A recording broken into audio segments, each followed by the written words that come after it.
Did you know that the average person spends over 200 hours per year learning a new language, with many still struggling to achieve fluency? I'm here to show you how to use AI for language learning in just 5 free methods, saving you time and effort in the process.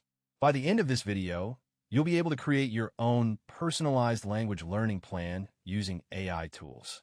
Method 1. Google Translate's Conversation Mode. Google Translate's Conversation Mode is a powerful tool for conversational language learning. To access it, open Google Translate on your web browser or mobile app. Click on the 3 dots next to the microphone icon and select Conversation Mode. This mode allows you to engage in a two-way conversation with your native speaker, getting instant corrections on grammar and vocabulary. For example, I'm currently learning Spanish, so I'll type "¿Cómo estás?" in the chat window, and Google Translate will give me the correct response: "Estoy bien, gracias."